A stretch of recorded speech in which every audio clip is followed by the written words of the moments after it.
7 weird ways you would die in the Dark Ages. Everyone knows about the most common things that would have gotten you killed in the Dark Ages, mainly the plague and the plethora of other diseases that plagued this time period. No pun intended. But in this video, I'm going to talk about ways to die in the Dark Ages that most people don't even think about. Number 1, bad eyesight. For most of history, eyeglasses just weren't a luxury that most people had, and considering eyeglasses only became more commonly used in the 14th century, even then it was only affordable for the wealthy. In the Dark Ages, if you were born with bad eyesight, you'd better hope you were born into wealth, as having money would determine whether your eyesight was a minor inconvenience or the cause of your literal demise. You might be asking, how did being rich help you if you were born with bad eyesight? Well, for starters, rich people didn't need to use their eyes nearly as much as the peasants, which might sound ridiculous today, but considering literacy rates were only about 5% back then, wealthy people didn't need good eyesight as much as they need it now. In some rare instances, having bad eyesight was actually helpful to those in the elite class. For example, Queen Elizabeth I was actually short-sighted, and author John Howard actually wrote in his book, The Annals of Queen Elizabeth I, that she was sweet and lively, but short-sighted. Here's the thing, most people didn't know that, and despite this, people are said to have admired her eagerness to be close and personal with her people, which ironically, she only did because she couldn't physically see them until she was close enough to smell them. Now, you didn't have to just be a king or a queen to be able to get by in life with bad eyesight. If you were at least upper middle class and had some access to wealth, your bad eyesight could also be less of an inconvenience because if you had the money, you could simply hire a servant to be your eyes for you. Literally a seeing eye person. Bartholomew, what is that? That's a stick. Bartholomew, what is that? That's a smaller stick. Bartholomew, what is this? That's Oliver. What's an Oliver? Oliver is a peasant. Oh, a poor. Okay, let's keep going. You know, it is so hard for me to see. Ah! But here's the thing, we're talking about most people, not the elites or not the wealthy. In the Dark Ages, wealth was not common. As a medieval peasant, doing manual labor such as plowing the fields while being almost legally blind didn't exactly guarantee your odds of survival. As a medieval peasant in the Dark Ages, almost every job that you were doing to survive included some level of physical strain and danger. And if you take away your sense of sight, your accuracy goes out the window and your chances of accidentally offing yourself go through the roof. Here's a few examples. Going on a night walk and not noticing the pack of wolves stalking you in the bushes. Chopping wood, missing, and cutting your foot off. Working as a blacksmith and literally touching anything that's hot, getting a burn injury and having that get infected. Eating rancid food or things that aren't even food at all. Going on a walk during the day and literally just getting lost because you can't see any landmarks. Bumping into the wrong guy with a sword. And of course, being terrible at jousting or even having to go to battle. That already has a basically 0% survivability rate, but I've never heard any stories of any famous blind knights. Next up, we have being born. Life isn't fair, but especially in the Middle Ages, life was even less fair. With an infant mortality rate between 300 and 500 infant deaths per 1,000 births, your chances of getting spawn killed by the Grim Reaper was only a little bit better than a coin flip with Freddy Krueger. To give you some perspective, as of 2024, currently, the worst infant mortality rate in the US is only 5.34 deaths per 1,000 births, or 0.5%. Now, surprisingly, in the Middle Ages, if you lived past childhood, odds were good that you'd live and die in your 60s or even 70s. Like I've mentioned in another one of my videos, the idea that people only lived into their 30s is only a statistic because the infant mortality rate was so high, making the average life expectancy far lower on paper. People didn't die at 30, but almost 50% of people didn't even see the age of 1. To give even more perspective on how bad the infant mortality rate was in the Middle Ages, even if you were born in Afghanistan today, which as of 2020 has the highest infant mortality rate in the entire world, they only have 42 deaths per 1,000 births, or 4.3%. You'd still have a 10 times higher chance of surviving in modern day Afghanistan than you did in medieval Europe. But to add insult to injury, this number also affected the women giving birth in almost equally horrifying numbers. For example, in 1420s Florence, giving birth was responsible for 1 in 5 of all deaths of married women, with one of the main factors contributing to this maternal mortality rate being infection. Not so surprising. They really simply didn't have the proper medical equipment or knowledge to make childbirth safe for mothers or children in medieval times. And in case this was just not upsetting enough, during this time for women, after they gave birth, they were ordered to remain within their birthing chamber for up to 6 weeks for a period of confinement to, as medieval priests would put it, cleanse themselves. As during this time, it was commonly believed by the masses and religious leaders that a mother's body was made impure by sex and childbirth, which is just wild because, like, dude, how did you think you got here? Wait, sorry, one sec, guys. My head is getting really itchy. I don't think you guys know this, but I actually have a lot of hair. Oh, and if you think the luscious locks in my head are impressive, then you'd probably be surprised by my body hair, too. Now, I know this may be shocking to some of you, and for your sake, I'm gonna shave. Luckily, I have the best help when it comes to personal grooming, and they happen to be today's video sponsor, Manscaped. Okay, now don't skip because I'm gonna make this cool. When you've got the confidence of more than 10 million men worldwide, it's pretty clear that Manscaped has mastered the art of producing superior men's grooming and hygiene tools for your family jewels. You might be asking, Brody, you don't have balls. And what I would say to that is, well, why you're looking, and also you're right. But I do have one ball, my head, and it works amazingly on my ball. Specifically with their latest grooming and hygiene bundle, the Performance Package 5.0 Ultra, featuring the Lawnmower 5.0 Ultra. The 5.0 Ultra brings precision grooming to a whole new level with dual skin-safe blade heads and interchangeable foil blade for enhanced performance. What's the purpose of this foil blade? Well, to leave that irresistibly smooth, bare finish as it moves softly across your skin, snatching even the finest hairs. Just look at my head now. And as you can see, I'm not bleeding profusely. That's thanks to the skin safe technology. This may also shock you, but I also have nostrils, and that's exactly where the Weed Whacker 2.0 comes in. The Weed Whacker 2.0 allows me to say goodbye to those bothersome nose hairs that literally stick out of my nose. You guys might have never seen them, but that's because I've had the Weed Whacker 2.0 for a while, and it allows me to trim my Guinness Book of World Record level nose and ear hair. It's also waterproof, cordless, and has skin safe technology as well. After my nose is trimmed, my ball is shaved, I always use the Crop Soother and Crop Preserver. The Crop Soother soothes my skin after a clean shave, and the Crop Preserver keeps my ball feeling and smelling fresh. But bros,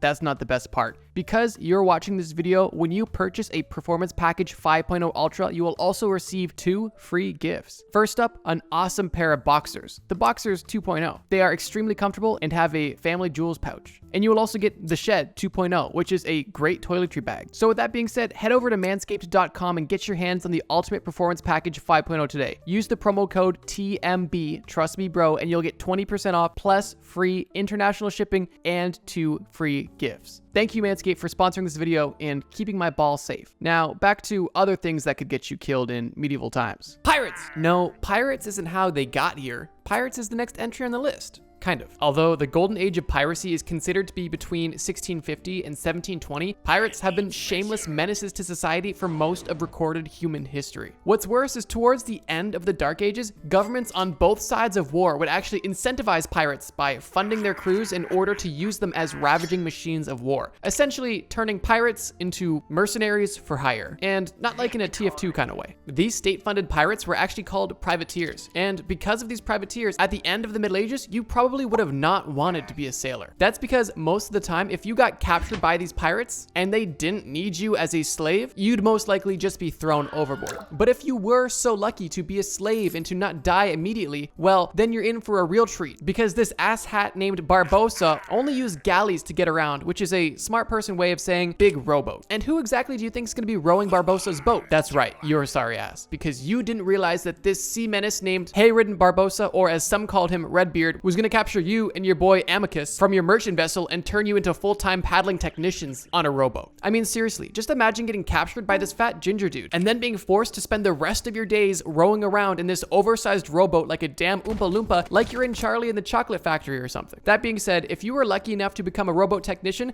you'd still need to keep yourself from getting any sort of diseases from the crew, which, if you know anything about pirate living conditions, was practically impossible. Oftentimes, the chains they put around your ankle would dig into your skin, opening up your body for infections almost immediately. Needless to say, it's a good thing this guy wasn't alive to play Sea of Thieves, because he would be an absolute menace. And if you had any ambition of being a medieval sailor, I hope you change your mind. And if all you got from this is now you just want to be a medieval pirate instead of a medieval sailor, just realize that the life of a pirate was not that great.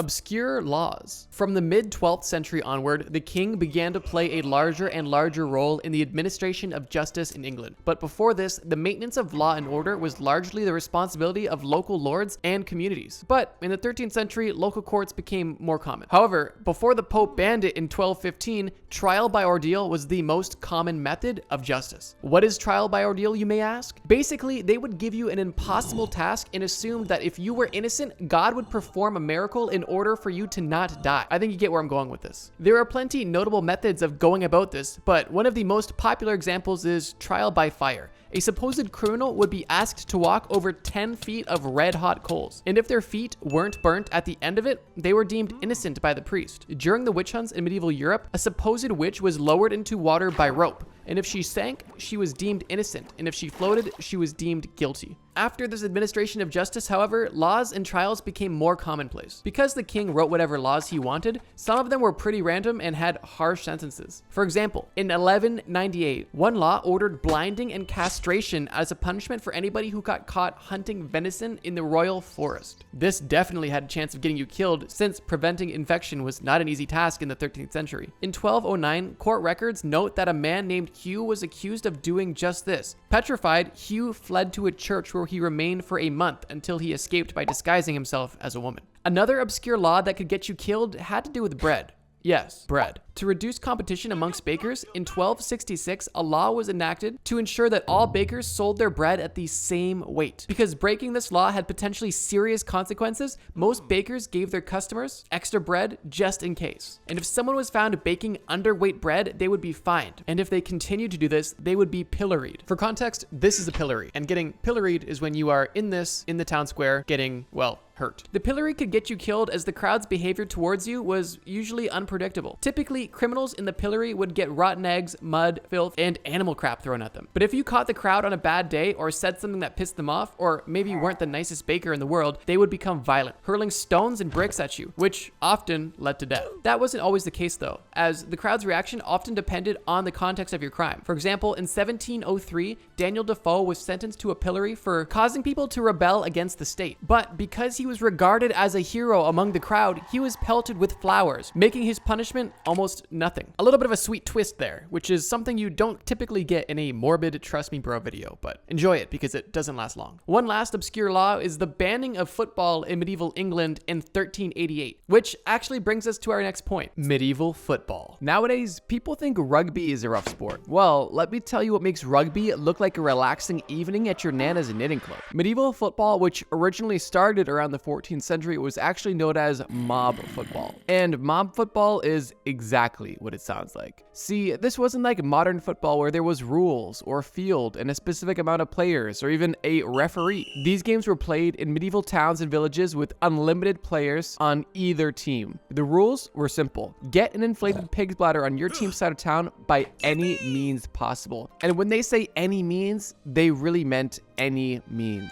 In fact, the only rules of the game regarding getting the pig's bladder to the other side of town were that you could not commit murder or manslaughter. However, because of this lack of rules and mob mentality, things could easily get crazy, often leading to fights that looked like small-scale wars, groups of people turning on just one person, or people even forgetting where the end zone even was. Although a succession of royals in the 14th century tried to ban it, calling it a common, undignified, and worthless game, peasants just didn't care and kept playing anyway. At this time, the nobility was trying to promote a more civilized sport, archery, which would benefit the king because it was also a useful skill when it came to war times. But mob football, simply put, was far too much fun. It was a concerningly common occurrence to die from the game, either from being trampled to death by your own team or from other accidents. For example, in 1321, it was recorded that one player died from a wound sustained after accidentally running onto a sheathed knife, which is extra dumb because, like, not only are you dying in a game, but you died in a game by running onto a sheathed knife.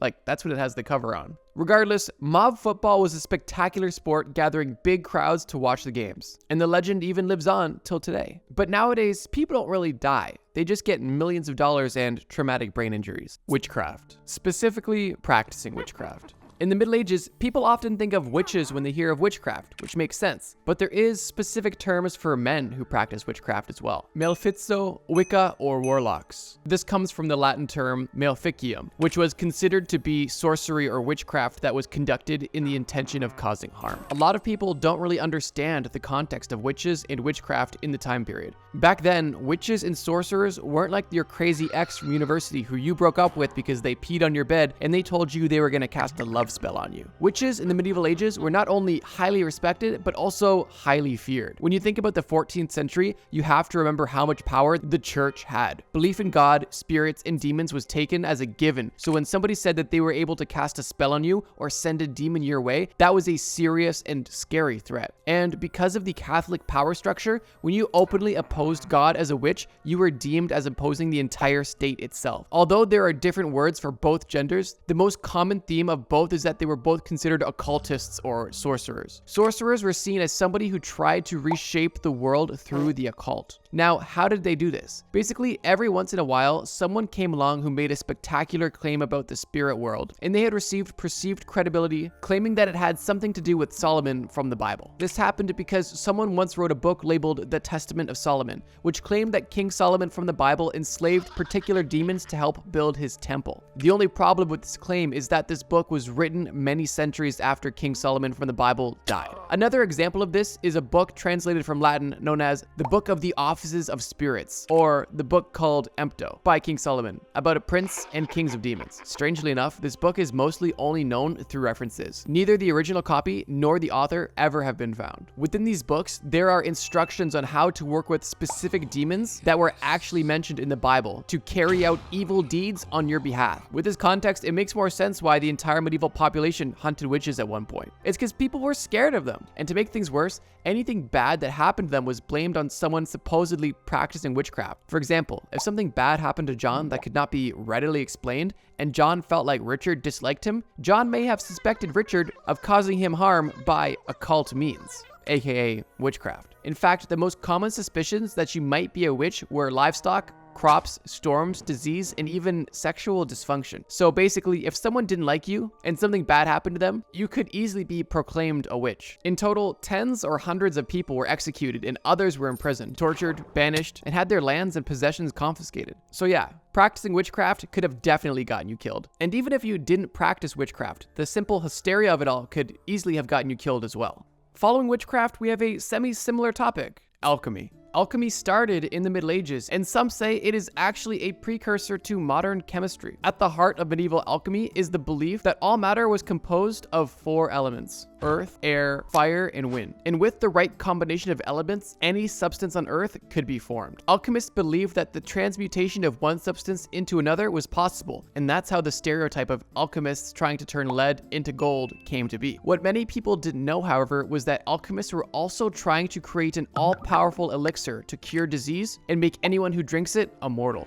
This required finding the Philosopher's Stone, an elusive substance that was believed to, quote, make possible an elixir of immortality and transmutation of substances into gold. So how exactly could alchemy kill you? It seems like it could only make you stronger, right? Well, the problem with alchemists is they had no idea what they were doing. You see, these weren't scientists of the modern day who put their medicines through clinical trials and testing. Back then, if you could make a metal drinkable, they would have given it to you and called it an elixir of immortality. For example, in Chinese alchemy, the official 24 histories record numerous Chinese emperors, nobles, and officials who died from taking elixirs to prolong their lifespans. This is because the elixirs of immortality they drank were just concoctions of toxic metals and minerals such as mercury and arsenic. Flash forward a few hundred years, and Iranian chemists discovered how to make gold dissolve in liquid, which was later dubbed royal water. The formula developed was a mixture of nitric and hydrochloric acid that could dissolve pure gold and produce gold chloride. It would then be mixed into water to create a drinkable form of gold. Alchemists up until the Middle Ages continuously made claims that drinking gold had incredible effects, calling it an elixir of life and the perfect element. They even claimed that consuming it would make your body indestructible indestructible and cure all illnesses. Despite these absolutely wild claims, even the newest formulas for drinkable gold elixirs up until the end of the Middle Ages had the same problem. It was highly toxic, highly corrosive, caused profuse salivation, chronic urination, increased sweating, the gold fever, and worst of all, kidney damage. So unlike witchcraft, practicing alchemy wouldn't get you killed. However, being the customer of an alchemist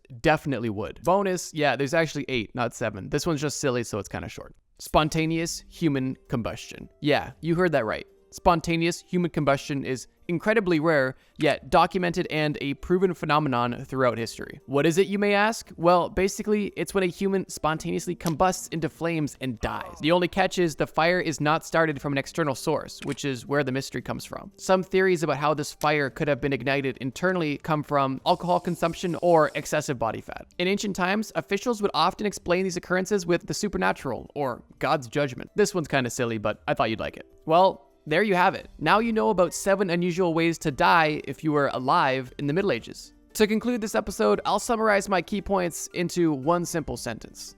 If you ever go back to the Dark Ages, never go on a cruise or a pirate ship. Study every single law that is passed in your area. If someone asks you if you want to play football, don't do it. Don't trust witches or alchemists or drink elixirs, even if the king drank it, or be a witch or a sorcerer or a king who has an alchemist, or make sure that you are not born with bad eyesight, spontaneously combusting into flames, or even born at all. And there you have it, bros. It's that easy. Thank you so much for watching this video. If you want to watch another history-based video, check out this video about what it was like to be rich in every time period. And as always, trust me, bro.